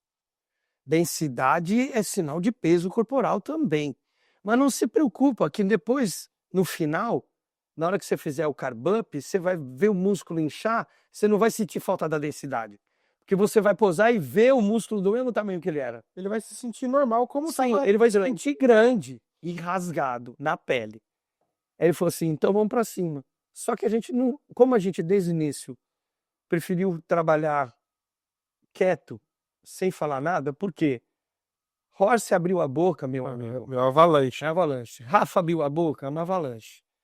Ramon abriu uma boca, é uma avalanche. Então, assim, tem alguns atletas do nosso esporte que o que eles falam repercute demais. E a gente precisava de uma coisa muito importante para esse trabalho: paz. Você ia falar isso. Ele trabalhou em silêncio, Então, a gente colhendo os então, frutos. o combinado foi: ninguém vai saber. E agora eu posso dizer aqui: ninguém mesmo. O Rafa não sabia. Que legal, nossa. Minha esposa não sabia. Ninguém sabia. Por isso que chocou o Brasil. Só eu e ele sabíamos o que a gente estava fazendo. Só eu e ele que planejamos para ir para esse caminho. Primeiro porque a gente não podia anunciar. Eu sabia que conseguiria, pela minha experiência, fazer isso. Esse milagre dele bater 103 quilos na pesagem. Esse milagre eu sei que seria possível. Só que a gente falar que vai fazer e ficar 1 milhão de pessoas em cima da gente, cobrando, perguntando, a gente não ia ter paz. Ia gerar um cortisol, o cortisol já estraga tudo. Sensacional. Então ficamos quietinho. E aí eu falei assim, na hora que ele falou, eu vou, aí você me conhece, falo pelo cotovelo, né? Primeira coisa que ele falou, fica quieto, hein, Pinduca, pelo amor de Deus. Não fala nada antes de mim. Eu falei, sim, senhor. Se você for ver as postagens do Old School, Maroma News, tudo, falando o Horst vai competir em Dubai, olha o treino dele com o Brandão, ele estava menor, olha a casa chupada, pô, o Brandão estava muito mais forte do que ele. Tá, eu só assim, né? Querendo. Aí eu fui na postagem lá, o pessoal, comenta aí, Horst vai competir em Dubai. Eu botei lá 2 olhinhos assim, ó. Só botei 2 olhinhos. Tipo, só tô de olho, não posso falar nada, né? Mas eu sabia de tudo, faço parte dessa estratégia. Confio 110% no que ele vai fazer sozinho lá. Eu não tô lá porque eu não precisaria estar lá. Eu sei o que ele vai fazer. Nesse sábado? Eu não lembro se é nesse, se é no outro, mas acho que é nesse. Acho que é nesse, porque ele volta dia 23. Esse pré-contest deu quantas semanas, mais ou menos? Quase nenhuma, porque a gente fez esse trabalho desde o começo do ano para cá. Então nós não fizemos nenhum off. Foi muito gradativo. Não foi nem off, nem cutting. Nós fizemos uma regressão do que ele fazia. Foi um processo de regressão. Vamos usar isso aí. Vamos diminuindo o que você faz para ver se é possível você ficar com um shape apresentável, competitivo, que bata o peso na hora que precisava ter. Se documentar tudo isso aí que vocês fizeram, vai dar um belo livro que vai ensinar muita gente a fazer uma regressão saudável. Isso eu vou emocionalmente saudável também. Essa estratégia de manipular peso vai estar no meu livro. No método Yasura eu vou colocar como eu faço isso.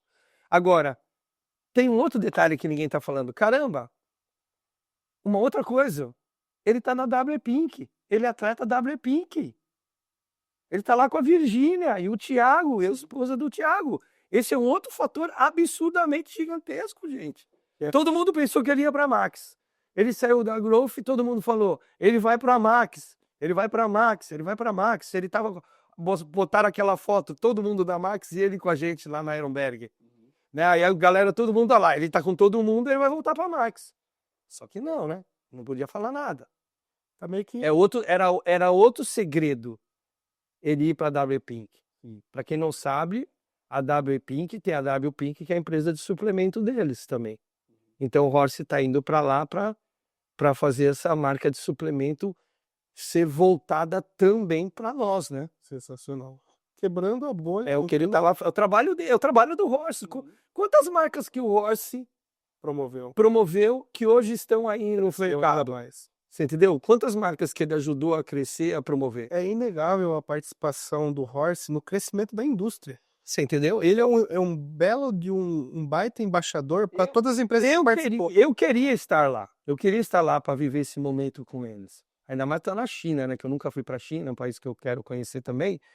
Mas eu também não posso ir para lá, que eu tenho o Brandão aqui em plena preparação para o Olímpia, né? Sim. Então, não estou lá por causa desse motivo, que não tem dois pinducas. Então, fiquei aqui, eu e o Brandão estamos na preparação 100.000%. E vocês puxando o treino do Brandão e não podendo contar isso pra ele, com aquele papo de brother ali na máquina. Nem ele estava sabendo. Eu Imagino que você se coçava pra não Não, então, aí tipo assim, porque é um segredo meu e do Rossi. profissionalismo. Algumas coisas o Rafa já estava sabendo, Uhum. mas que ele ia competir agora, não. Sensacional. Entendeu? Algumas coisas a gente falou porque o Rafa é um amigo muito importante na vida do Rossi e na minha. Então, algumas coisas ele já estava sabendo. Mas ele não é bobo também, né? Ele só sabe assim, esses dois juntos aí estão planejando coisa para acontecer. E agora, o que mais eu quero é que o Rossi pegue a vaga para o Mister Olímpia, porque daí nós vamos 3 para o Mister Olímpia. Sensacional, hein? Né? O Team Pinduca junto com o Team New Yoda. E é outra coisa que a galera fica falando na internet, os imbecis que não prestam atenção. O próprio Neil já falou que eu comando o treino do Brandão. Um cara falou que eu sou personal trainer do Brandão, carregador de peso. O sua anta, eu faço o treino do Rafa Brandão juntamente com o próprio Brandão e o Neil. Todos falamos, eu escolho o caminho, eles dão opinião e a gente monta o treino baseado no que eu sei que precisa. Inclusive, agora estamos entrando, a partir da semana que vem, numa nova fase do treino do Brandão. Isso chama periodização. Eu vou mudar a periodização do treino agora, que vai ser voltada para o cut. Porque o Rafa está tão bem que ainda não entrou no cut. Legal. Não estamos ainda no cut, ainda vamos entrar. Então, eu estou planejando como vai ser o treino do cut e a gente só vale o treino executado. Eu planejei, ele fez, o treino ok. Eu planejei, ele não fez, por que não fez? Onde teve o problema? Para eu mudar e alterar o que vai vir depois. É o feeling que o atleta me dá, a resposta que eu vejo no treino. É como você falou. Você vai treinar, põe a mão na barra, você já sabe como vai ser o treino. Mas agora, quando eu vou treinar ele, eu tenho outros aspectos que eu estou observando para saber onde eu tenho que ir. O Rafa é um atleta muito forte. Eu já falei em vídeo, ele é vaca esconde leite. Você sabe o que é isso no popular, no interior? Vaca esconde leite é aquela vaca leiteira que ela pode dar 25 litros de leite por dia, por exemplo. Só que ela esconde um pouco, finge que não tem. Tá na reserva. Na reserva, exatamente. Então tem que... Você tenta tirar um pouco mais. E se você perguntar pro cara que tem uma vaquinha só lá no sítio dele, ele sabe como fazer ela dar mais leite. Umas gostam até de carinho. O que fala com a vaca, minha lindona, como é que você tá? Tem cara que tem uma psicologia com a vaca para ela produzir mais. Ou alimento, tudo. Eu, com o Rafa, eu conheço bem ele. Então eu sei se ele tá bom para eu puxar mais carga, peso, ou não. Então, todo treino começa, como é que tá o carbo hoje? Como é que estava o carbo ontem? Nil não alterou, deixou. Então, eu participo do que o Nil faz. Eu participo do que ele faz, porque daí eu sei aonde eu posso ir. Então, aí, não adianta ele me esconder capacidade, porque eu vou arrancar essa capacidade dele. E aí cai no que a gente falou no início do nosso programa, a experiência. Exatamente. Pessoal, esse foi o nosso grande episódio que com certeza poderia durar 2 horas mais, porque eu tenho um prazer enorme de absorver essa história, absorver esse conhecimento e como vocês bem sabem, no Pinduca sobra papo para falar de bodybuilding porque a gente ama demais o que faz, né, Pinduca? Tem um outro cara que eu vou falar dele aqui que eu também adoro demais, que é o Valentim. Valentim é um historiador. Sem dúvida, nosso querido. Meu, o Valentim, ele é um historiador do nosso esporte. Para mim, ele é 10 vezes melhor do que eu nesse sentido. E ele vai lá. Ele cavou, meu, ele consegue uns vídeos. Ele é um pesquisador, né? ele é um pesquisador, ele se dedica. Então, pedir aqui, vocês Mandar um gostam abraço de história, deem valor no trabalho de Valentim. Vocês vão conhecer um trabalho que ele vai lá na década de 50, de 30. Ele consegue uns vídeos que eu nunca vi. A superfície do bodybuilding tá lá na Golden Era. Ele é pesquisador da Silver Era, da Bronze Era. Isso. Antes do Sandal. Antes do Arnold, ele vai lá no Green Gimmick, vai lá no... Ele vai do sandal pra frente, vamos dizer assim. Ele vai nas apresentações de circo na praça. E aí ele tem trazido muita história boa para quem gosta de aprender sobre o nosso esporte. Como você falou, como é que é o nome daquele historiador engraçado pra caramba que vai no Floor, que é do Sul, fala engraçado, como é que é o nome dele? De barba, cabeludo. Ele é muito conhecido, é um historiador, cara bom demais, falando da história do Brasil como ninguém, sabe? Um monte de coisa. E ele tem uma frase que eu acho fantástica, que serve para o nosso esporte. Quem não conhece a história está fadado a repeti-la. Eu posto um exercício que a galera nunca viu. Eles falam que eu estou inventando moda. E o exercício é mais velho que eu. Não fui eu que inventei. E daqui 100 anos a musculação ainda vai ser. E ele é bom. Então, o que eu falo assim? Se você quiser ser bom na musculação, estude. Escute vários autores. Eu não tenho a verdade. Ninguém tem a verdade. A verdade sua é aquela que você construiu baseada em tudo que você ouvir. Não precisa ficar só com um autor, tem vários autores. Escuta todo mundo, leia tudo que tenha disponível. Procura na internet, quanto mais... Eu acabei de pegar 2 livros aí de um professor da faculdade de Mogi para eu ler. Um de cinesiologia e outro de musculação. Eu não mostrei ainda, porque eu vou ler e depois eu dar meu parecer e postar. Ou seja, eu quero ver o que... Eu comprei o livro do Salles, do Jonato, eu quero ver o que esses caras têm para dizer. Entendeu? Eu não sou dono da verdade. Eu quero ver o que eles têm para dizer, para que, quem sabe, eu consigo acrescentar mais coisas importantes no meu saber. O vivendo e aprendendo. Entendeu? Então, e aí a galerinha vem aí, quer falar de musculação e não sabe nem limpar a própria anda. É um problema da atualidade. Pessoal, vamos ficando por aqui. Não se esqueça de se inscrever no nosso canal, deixa o seu like e comenta aí tudo o que você achou sobre a notícia do Horst e sobre essas histórias maravilhosas que nós trouxemos nesse episódio para vocês. Tamo junto, até a próxima, vai cavalo! Horsepowercast é um oferecimento de Adaptogen, suplementos e roupas esportivas para quem vive o alto rendimento. Luciano Cruz, o maior evento de fisiculturismo de Juiz de Fora, com as categorias profissionais Men's Physique e Women's Physique. Stark Strong, equipamentos de musculação para academias e treinos em casa com força total. CBMF Cursos, Confederação Brasileira de Musculação e Fisiculturismo. Formação de excelência para treinadores de musculação. OPS, conectando você com estabilidade e velocidade, é a internet oficial do nosso podcast. Quer ver sua marca aqui?